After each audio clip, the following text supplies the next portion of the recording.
Bismillahirrahmanirrahim. Today we are going to discuss chapter number 7 part B, that is chemistry of benzene, जो belong कर रहा है chemistry of hydrocarbon से. Chemistry of hydrocarbon में दो portion थे हमारे पास. Chemistry of alkane, alkene, alkyne ये हमने part A में complete कर लिया last classes में. और अब हमारे पास second, one of the most important chapter and most important compound of organic chemistry, that is benzene. तो ये बड़ा इंपॉर्टेंट है, इसका इलेक्ट्रोफिलिक केमिकल रिएक्शन, ऑक्सीडेशन और preparation. Now we are going to start from its introduction. Benzene, the molecular formula of benzene is C6H6 while the empirical formula is CH. 1:1 का ratio है between carbon hydrogen. इसका molecular mass 78 AMU, empirical formula mass 13 AMU. Percentage of carbon कितनी होती है? 93.6%. ठीक है, 9.3 लिखा है, 93.6% कार्बन की परसेंटेज ज्यादा है इसमें. और हाइड्रोजन तकरीबन 6% तक है, 6.4%. ये एक एरोमेटिक हाइड्रोकार्बन है. एरोमेटिक मींस, एरोमेटिक वर्ड निकला है एरोमा से. Aroma means pleasant smell, sweet smell. जिस तरीके से होम्योपैथिक की दवाओं की स्मेल होती है, भीनी भीनी खुशबू आ रही होती है, इसी तरीके से यहाँ पर ये एरोमेटिक हाइड्रोकार्बन है. फिजिकल स्टेट में ये लिक्विड होता है रूम टेम्परेचर पर. इसका melting point 5.5 degree Celsius and boiling is 80 degree Celsius. It is highly inflammable. जिस तरह फ्यूल होता है आग लगा देगा, लिहाजा ये भी क्या होगा, कंबस्शन करवा देगा, आग लग जाएगी इसके अंदर. Burns with smoke due to high percentage of carbon. ये बर्न होता है धुएं के साथ, स्मोक के साथ. वजह क्या होती है इसमें? परसेंटेज ऑफ कार्बन बहुत हायर होती है. लेकिन बाज़ औक़ात आप लोगों को डिफरेंस पूछे आता है. डिफरेंशिएट बिटवीन साइक्लिक में आपके पास aromatics and non aromatic compound. Aromatic में खास तौर पर बात कर रहे होते हैं कि जो एरोमेटिक कंपाउंड्स होते हैं वो स्मोक के साथ बर्न होते हैं, क्योंकि इनमें कार्बन की परसेंटेजेस हाई होती हैं और ये इनसॉल्युबल होता है वाटर के अंदर, जबकि सॉल्युबल होगा organic solvent, that is ethanol and ether. Benzene dissolve कर लेता है फैट, सल्फर, सल्फर मतलब गंधक, आयोडीन और रेजिन्स.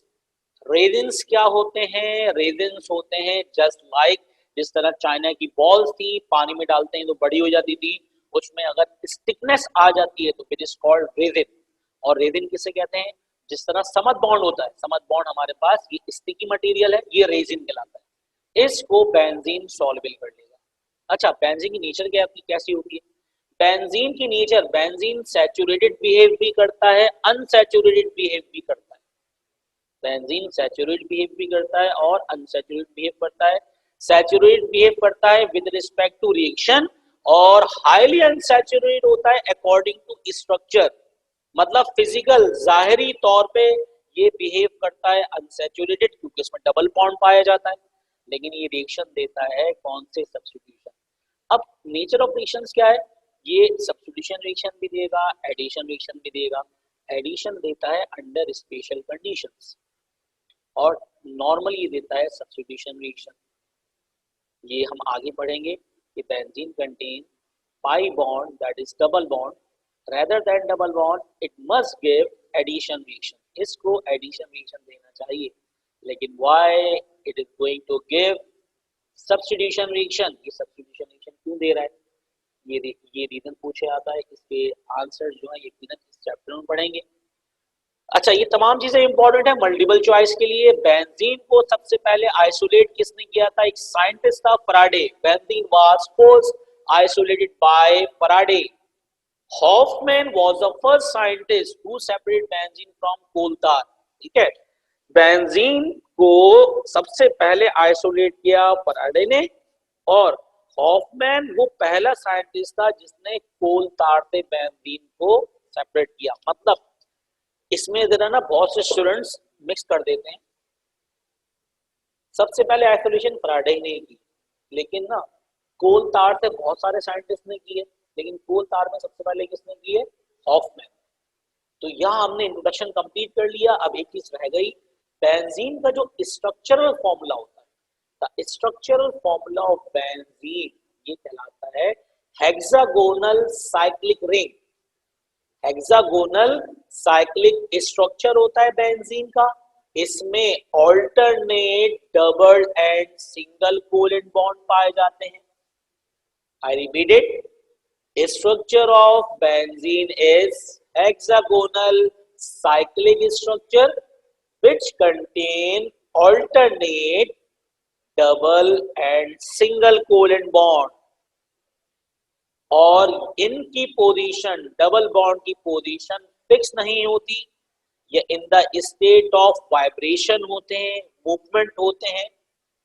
और ऐसे तमाम पाई इलेक्ट्रॉन, ऐसे तमाम बॉन्ड जिनकी पोजीशन फिक्स ना हो, उसको हम कहते हैं डीलोकलाइज। डीलोकलाइज का मतलब होता है दे हैव वेरिएबल पोजीशन। तो इसमें डीलोकलाइज पाई इलेक्ट्रॉन पाए जाते हैं। ठीक है, मतलब before going to start preparation chemical properties and other reactions, हमें ये तमाम बातें पता होनी चाहिए बेंजीन की। बेंजीन का हेक्सागोनल प्लेनर स्ट्रक्चर होता है। सेकंड, बेंजीन में alternate double and single covalent bond पाए जाते हैं। और बेंजीन में जो डबल बॉन्ड होता है वो यकीनन पाई बॉन्ड होगा। पाई बॉन्ड की पोजीशन कैसी होती है? वेरिएबल, फिक्स नहीं होती। तो ये पाई बॉन्ड कहलाता है डीलोकलाइज पाई बॉन्ड, या इसको हम कहते हैं डीलोकलाइज पाई इलेक्ट्रॉन्स। ठीक है, here we have complete introduction of benzene. If you have any query then please ask.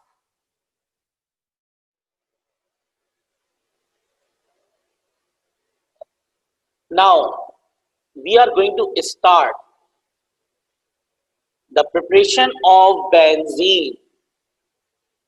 Benzene is prepared by different 5 methods. One of the most important, easiest method is by polymerization of ethyne. Polymerization of ethyne हम लोग पहले भी discuss कर चुके हैं। Properties of ethyne, ठीक है, properties of ethyne में हमने डिस्कस किया है। When monomers of ethyne that is C2H2 passes from red hot copper tube, when monomers of ethine passes from red hot copper tube in the presence of organonickel catalyst, as a result hexagonal cyclic ring of hydrocarbon obtained with alternate double and single covalent bond, which is known as aromatic compound, that is benzene. जब भी हम ethyne के 3 monomers को red hot copper tube से पास करेंगे और oregano निकल catalyst की मौजूदगी में, तो हमें एक साइक्लिक एरोमेटिक कंपाउंड हासिल होगा जिसमें ऑल्टरनेट डबल और सिंगल कोवेलेंट बॉन्ड होते हैं। ये जो सामने स्ट्रक्चर बना हुआ है आपको नजर आ रहा है, इसमें डबल और सिंगल कोवेलेंट बॉन्ड मौजूद हैं। इसको हम कहते हैं बेंजीन। उम्मीद है कि आप लोगों को फर्स्ट प्रिपरेशन समझ में आ गई होगी। ठीक है, देखिए हमारे पास बेंजीन 3 मोनोमर को लिखने का तरीका क्या होता है? इस तरह CH 1 2 3, ठीक है, ये CH आ गया, फिर एक CH यहां पर आ गया। अब स्पेस इतनी है हमारे पास, एक CH यहाँ पर आ गया, ये CH ऐसे ही है, माउस से लिखना पड़ रहा है तो ज्यादा थोड़ी सी राइटिंग खराब हो रही है। एक CH यहाँ मौजूद है हमारे पास, ठीक है, फिर ट्रिपल बॉन्ड आ गया, ये CH आ गया। अब देखिए ये 3 मोनोमर्स हैं किसके? इथाइन के। ये एक मोनोमर, ये दूसरा मोनोमर, ये तीसरा मोनोमर। जब इस तीनों मोनोमर को पास करेंगे कहां से? हम रेड हॉट कॉपर ट्यूब से। व्हेन मोनोमर्स ऑफ इथाइन इस passes from red hot copper tube, तो क्या होगा? अब जरा हम इसका कलर चेंज कर देते हैं ताकि समझने में आसानी हो। देखिए एक एक बॉन्ड ब्रेक, ये बॉन्ड ब्रेक हो गया, ये एक बॉन्ड ब्रेक हो गया और ये एक बॉन्ड ब्रेक हो गया। तमाम कार्बन के दरमियान जो ट्रिपल बॉन्ड था वो कन्वर्ट किसमें हो गया? वो कन्वर्ट हो गया डबल कोवेलेंट बॉन्ड में। हर कार्बन की एक एक वैलेंस से फ्री, तो ये बन गया सिंगल बॉन्ड के दरमियान, ये बन गया सिंगल बॉन्ड के दरमियान, और ये बन गया सिंगल बॉन्ड इनके दरमियान। इसका मतलब ये स्ट्रक्चर बन गया हेक्सागोनल रिंग।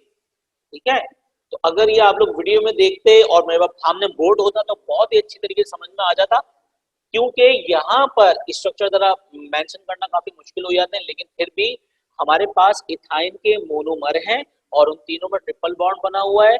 सारी इथाइन, तीनों इथाइन का एक एक सिंगल बॉन्ड ब्रेक होगा, डबल बॉन्ड में कन्वर्जन होगी और हर कार्बन की एक एक वैलेंसी फ्री। जो वैलेंसी फ्री होगी उन दोनों कार्बन के दरमियान डबल कोवेलेंट बॉन्ड बन जाएगा और ये साइक्लिक स्ट्रक्चर हासिल हो गया, which contain alternate double and single bond, which is known as benzene. Clear? Now we are going to move towards second preparation of benzene, that is by reduction of phenol. Reduction की बहुत सारी definition है। Addition of hydrogen, removal of oxygen and addition of electron. यहां पर हमें reduction का word क्या इस्तेमाल करेंगे, रिमूवल ऑफ ऑक्सीजन। देखें याद रखिएगा, बेंजीन पर, ये बेंजीन रिंग है, बेंजीन रिंग पर अगर OH ग्रुप लगा हो, ये OH ग्रुप लगा हुआ है बेंजीन रिंग के ऊपर, बेंजीन रिंग पर अगर OH ग्रुप लगा हो तो हम इस बेंजीन को कहेंगे फिनॉल। अभी मैं आपको ना एक लिंक भी सेंड करूंगा, या तो मैं आप लोगों को एक हैंडआउट सेंड करूंगा, उसमें बेंजीन डेरिवेटिव्स के नाम याद होने चाहिए। बेंजीन पर अगर OH ग्रुप लगा होगा तो इसको कहेंगे फिनॉल। बेंजीन पर अगर CH3 लगा होगा इसको हम कहेंगे टॉलीन। बेंजीन पर अगर NH2 लगा होगा इसको हम कहेंगे एनिलाइन। बेंजीन पर अगर COOH लगा होगा तो इसको कहेंगे बेंजोइक एसिड। और बेंजोइक एसिड के बाद अगर बेंजीन पे COONA ग्रुप लगा होगा इसको कहेंगे सोडियम बेंजोएट। तो simple is that if benzene contain OH group तो which is known as phenol. अब देखें, अगर हमें बेंजीन में से ऑक्सीजन को बाहर निकालना है, इट मींस दैट रिडक्शन करवानी है। तो रिडक्शन करवाने के लिए हम क्या करेंगे, हम बेंजीन फिनॉल का रिएक्शन करवाएंगे जिंक के साथ। Zinc has ability to remove oxygen. Zinc में एबिलिटी है कि वो ऑक्सीजन के साथ रिएक्ट कर जाए और क्या बनाएगा, जिंक ऑक्साइड। और ये हाइड्रोजन है, ये वापस चला जाएगा स्ट्रक्चर में जैसे सामने मौजूद है। ये देखें वापस क्या बन गया, benzene. It means that when phenol reacts with zinc dust, when phenol reacts with zinc dust, as a result zinc reacts with oxygen which is present in phenol to form zinc oxide, while the major compound obtained contain alternate double and single bond which is known as benzene. यहाँ पे red hot लिखा हुआ है, इस red hot का कोई ताल्लुक नहीं है, ये ऊपर से क्या है। ठीक है, तो सिंपल है, अगर फिनॉल रिएक्ट करता है जिंक डस्ट के साथ तो जिंक डस्ट के साथ रिएक्ट करने पर एक हमें एरोमेटिक कंपाउंड मिलता है और बेंजीन मिलेगा, क्योंकि जिंक ने फिनॉल में से ऑक्सीजन को बाहर निकाल दिया। इसका मतलब यहाँ पर रिडक्शन हो गई किसकी, फिनॉल की। ठीक है, तो reduction of phenol produce benzene, और रिडक्शन किसकी मौजूदगी में हुई है, ये रिडक्शन हुई है हमारे पास जिंक की मौजूदगी में। थर्ड प्रिपरेशन है, ये भी थोड़ी आसान सी प्रिपरेशन है, ये भी देख लेते हैं। इसी तरह है, उसके बाद आप लोगों के क्वेश्चंस होंगे। Then by decarboxylation of sodium benzoate. देखें पहले एक एक वर्ड याद करें। अच्छा, मैंने रेड हॉट क्यों कट किया है कि रेड हॉट यहाँ पे नहीं है, रेड हॉट वहां पे था, रेड हॉट कॉपर ट्यूब यहाँ पे गलती से प्रिंट हुआ हुआ, इधर से कह रहा हूँ आपको मैं, ये रेड हॉट कॉपर ट्यूब यहाँ पे। ठीक है, ये रेड हॉट नहीं है। ठीक, अच्छा ये तीन प्रिपरेशन देखें।